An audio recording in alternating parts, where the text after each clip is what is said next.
Hello BookTube, my name is Shannon and today I am doing the Hamilton book tag and I am so excited because I've wanted to do this forever and I haven't been able to yet because I had to have a day to film it. So, let's get started. I'm super excited. The first question is for the song The Room Where It Happens, and it is, what is a book that you would put yourself in? I'm being very silly. And I mean, for this, everyone said Harry Potter. But I'm gonna be kind of cliche, but not as cliche as Harry Potter, and say Carry On, which is kind of a spin-off of Fangirl and Harry Potter, and if you know it, you know it. And I'm going to say that I would love to be in that world because I love how the magic works in that book, and I also love the characters so much, and I'd love to be in that world. And there's so much diversity too, which is so important, and I love that. The second question is for the Schuyler Sisters. I love that song. It's my favorite. And it's an underrated female character. Unfortunately, a lot of female characters are underrated and not given the recognition they deserve in literature. And I think that there are a lot of people that could fit this. But I am going to have to say Bella from Twilight. I'm just kidding. But in all seriousness, I think Cinder from the Lunar Chronicles series is underrated. I think a lot of people don't realize how powerful she is and how strong she is, and just I love her character so much, and I wish more people rated her highly. English is a thing that I sometimes don't do well. The next question is for my shop, and it's a character that doesn't let anything stop them and they go for what they want. For this, I'm actually gonna pick a villain, and it is from the Lunar Chronicles. I just love that series so much, but I am going to have to say Levana, and people are probably like, well, yeah, she goes for what she wants and she doesn't stop, but it's a little scary because she gets what she wants, even if it means killing people in brutal, terrible ways, and if what she wants is not the greatest thing. But she definitely goes for what she wants and isn't gonna miss her shot. The next question is for Stay Alive, and it's a character that you wish was still alive. I have a lot of these. This is a classic answer. If you haven't read this book,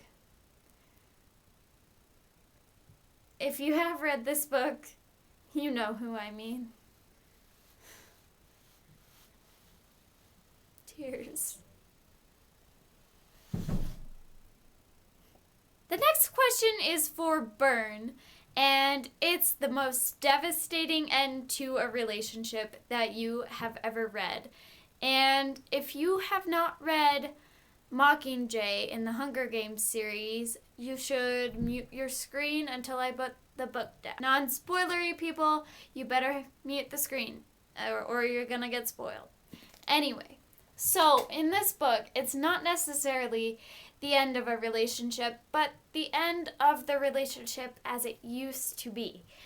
When Katniss and Peeta basically both go insane, I felt like that was a devastating end to their relationship because they aren't genuinely the same people, or they have been tampered with so much with their mental capacity and emotional devastation that has happened to them that I feel like it almost feels like the end of their relationship to me more than, it's like a new beginning as different people who have gone through so much, and that aspect is beautiful, but I did feel like it was the end of the relationship we knew of them. And I realized 3 fundamental truths at the exact same time. Number 1, I'm a girl in a world in which my only job is to marry rich. Oh my goodness, I love Hamilton so much. You'll be back Time will tell. I love this song. Oh my goodness. And the question for it is the sassiest villain you've ever read about. This question is actually really hard because I don't know that sassy villains are the people I remember. I like sassy main characters like Harry Potter. So I'm just gonna say that because he is so sassy and I think it's hilarious. Next is for the Reynolds pamphlet, and it's a book with a twist that you didn't see coming. And there are books I could say, but like Christine said in her Hamilton book tag, why would you tell someone that there is a twist in a book? That's a spoiler to me. So I'm not gonna tell you because I want you to be surprised by the twist if it comes. I want you to enjoy the twist and I want you to not expect the twist. Oh dear. Next is Non-Stop. I love that song. Oh my goodness, I just love all of these. Anyway, the question is a series that you marathoned without stopping.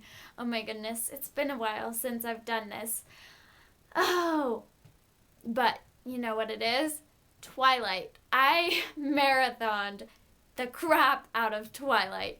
I read all 4 books in like a month, which is crazy because I'm not the fastest reader and I don't have a lot of time to read compared to some people who are on BookTube that set aside large amounts of time to read.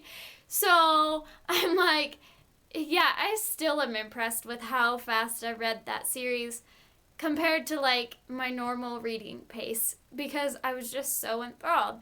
And I know people hate on Twilight all the time, but like it is a really thrilling, exciting series. It has its problems, so does every other series, but I mean, I liked Twilight for the most part, and it was gripping enough that I did read it that fast. Satisfied is your favorite book with multiple points of view. I hate it when people say point of views because it's points of view.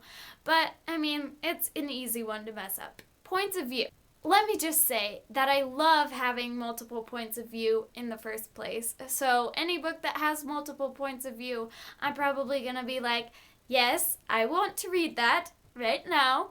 And I will probably enjoy it because I love seeing a world or different perspectives of the same situation because I think it adds to it and gives a book more depth. So I actually have 2 books for this question because I love multiple points of view so much.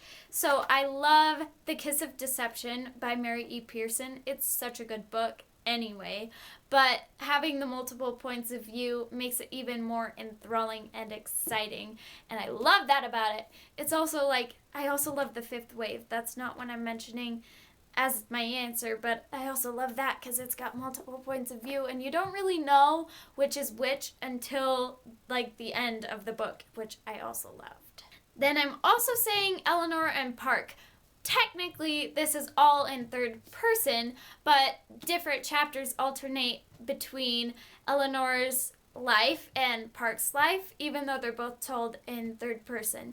So it feels like multiple points of view, even though it's really all third person. But I love that seeing their different perspectives with their lives allows you to learn about each character, and I really enjoyed that and seeing how they come together in the end too. I'm watching it burn, watching it burn. The world is nowhere to my heart. The world has no place in our bed. They don't get to know what I said. I'm watching it burn. I'm watching it burn. Yeah, I love Hamilton. The next question is for Who Lives, Who Dies, Who Tells Your Story, which is such a beautiful song and message, and the question is, what's a book or series that will stand the test of time and be powerful for generations to come? I have 2 answers for this question. The first is, of course, the Harry Potter series, and I know that's cliche, but it really has already made history and continues to make history every day. And I think it's really powerful that it can affect people from so many different generations. And then I also think the Lord of the Rings series is one that stands the test of time. I actually haven't read it, which sounds very hypocritical, but I plan to very soon, and I know the impact it's had on so many people, and I see that, and I think it will definitely stand the test of time as well. So those are all of the questions. I might answer the bonus questions in the description. I'm not sure yet if I'm going to do that, but I hope you enjoyed all my answers to the Hamilton book tag. And if you haven't seen or listened to the soundtrack of Hamilton, your life will be blessed. I will warn you, it does swear and stuff, so if you don't like that, don't listen to it. But if you do and don't mind it, then it's just really powerful and amazing music. So I love it. And I will see you all next Tuesday with another new video. Bye!